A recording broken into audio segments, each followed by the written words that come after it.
Hey guys, Jake from Michigan here, habitat consultant with Whitetail Partners.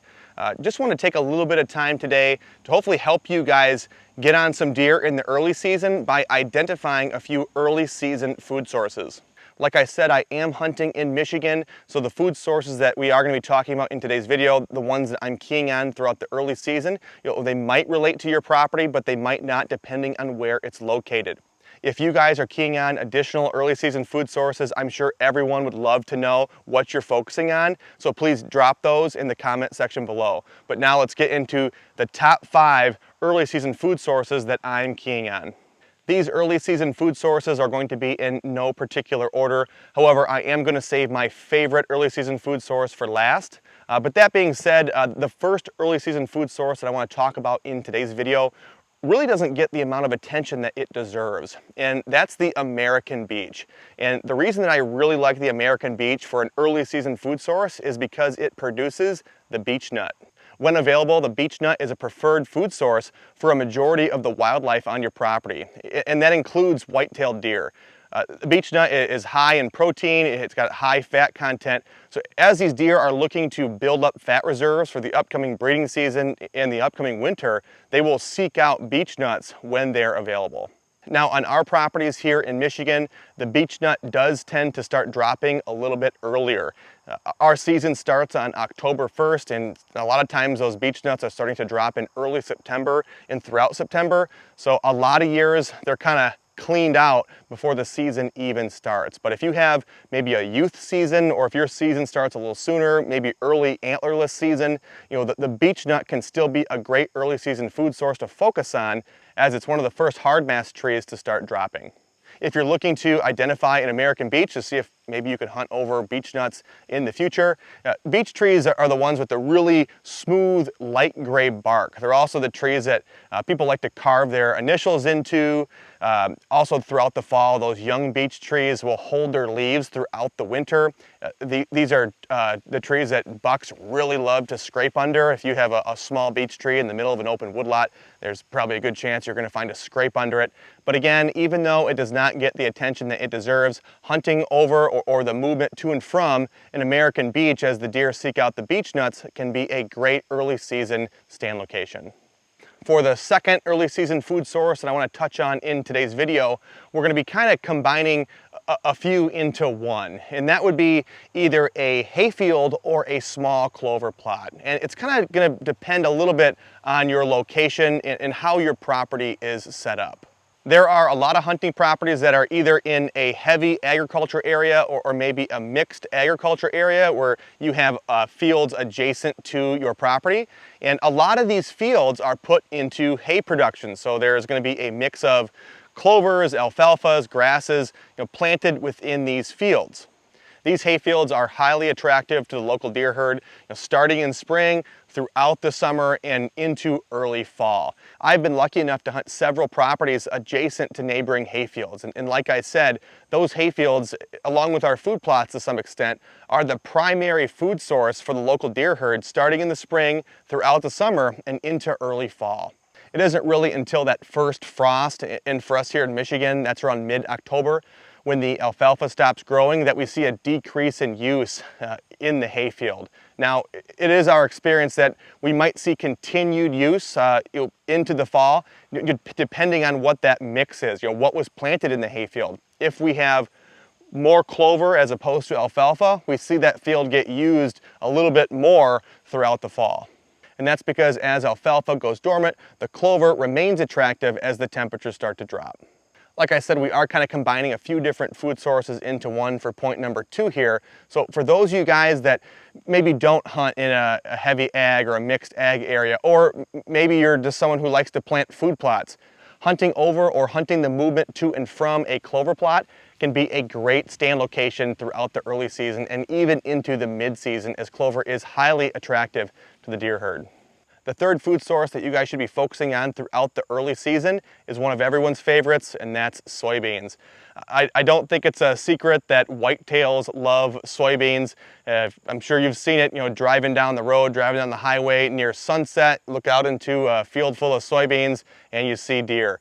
I know that when we're driving, it's close to sunset, you pass that bean field, it's always fun to look out there to see, how many deer, or maybe if you can see a nice buck out in that field. That being said, everyone knows whitetails love soybeans. They will start to lose their attractiveness as the leaves start to turn yellow. And this is because the plant is no longer putting energy into growing, and it's putting its energy into the pods. So as the plant starts to turn yellow and turn brown, it will start to lose attractiveness until later in the season. So just like with the beech nut, with soybeans, it's going to depend a little bit on when your season opens, when was that field planted. Here in Michigan, again, our season starts on October 1st, and most years, by the time the opener rolls around, those beans have already turned. They're yellow, they're brown. They're not nearly as attractive as they were a few weeks prior. Those deer are hitting other food sources, and they're going to shift back to the soybeans later in the season. The fourth food source that you guys should be looking for if you're trying to pattern deer in the early season are soft mash trees. And again, with this one, we're going to kind of be grouping a lot of them together. So that could be pears, that could be apples, crab apples, and if you're further south, persimmons. But locating soft mash trees that are dropping their fruit in the early season can be a great spot if you're trying to get close to deer. A couple things that you do want to make sure that you're checking if you do want to hunt over a soft mash tree this season. And the first is to make sure that that tree is bearing fruit. Depending on the year, if you had a late frost, that tree might not be bearing fruit this year. So you want to make sure that you're double checking to make sure that there is fruit on that tree. If the tree is not bearing fruit and that tree was the only food source in the area, then there is no reason for the deer to come to that location.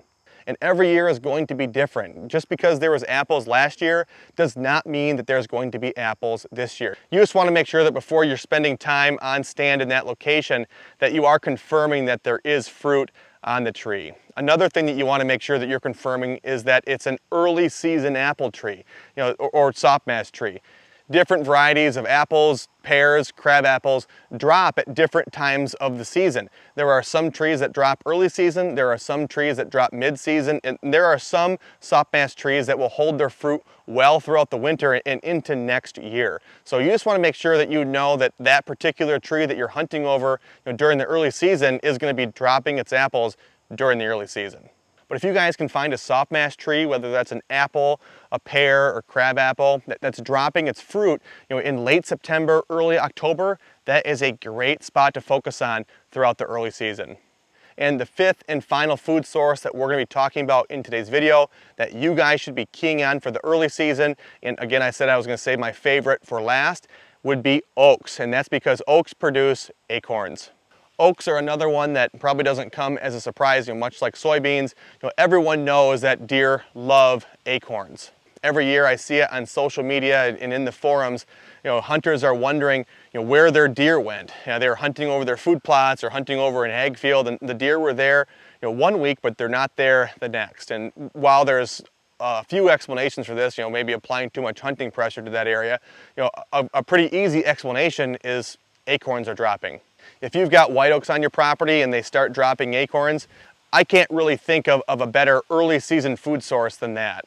Most of the time, deer will select acorns over just about anything else. Now that being said, there is a difference between red oak acorns and white oak acorns. Here in Michigan, we have two different families of oaks. We've got the white oak family and the red oak family, and there are a lot of different varieties within each family. Now, for the most part, deer do prefer white oak acorns over red oak acorns, and that has to do with the amount of tannic acid within the acorn. If you do have a stand of red oaks on your property and they are dropping acorns, I would still be keying on that. That's still a preferred food source. It's just if there's white oaks in the area and red oaks in the area, deer will likely select the white oak acorn over the red oak acorn, again, due to the level of tannic acid in the acorn. And an easy way to help you guys figure out what family is this particular tree in, is it a red oak or is it a white oak, would be to look at the tree's leaves. And I'm standing next to a northern red oak right now, and I don't know if you can see this. I'll get some B-roll if you can't, but the leaves on this tree are pointy. And red oaks have more pointed leaves where white oaks have more rounded leaves. And that's the easiest way to identify a red oak versus a white oak. Now again, there are a lot of different varieties within those two families and each one of their leaves look different, but When you're trying to identify which family the oak is in, look at the leaves. If a leaf has pointed lobes, it belongs in the red oak family. If a leaf has rounded lobes, it belongs in the white oak family. With oaks and acorns, just like we do with the softmash trees, we want to physically go to the areas that we're going to be hunting to make sure that those trees, did produce acorns on that particular year. Not every year is the same. Some years a tree will produce a lot of acorns, a bumper crop year. Some years that tree won't produce any. Other years it'll just produce a few. So you just want to make sure that before you're spending time hunting a particular area, for the movement to and from acorns, that the trees actually did produce acorns. But guys, I think that's going to wrap it up for today's video on 5 food sources that you guys should be keying on, throughout the early season. If you guys have any additional food sources, like I said in the beginning of the video, please drop those in the comments along with any questions that you might have. We'll get back to those as soon as we can. But guys, that's going to do it, and please let us know if we can help you change your property for good.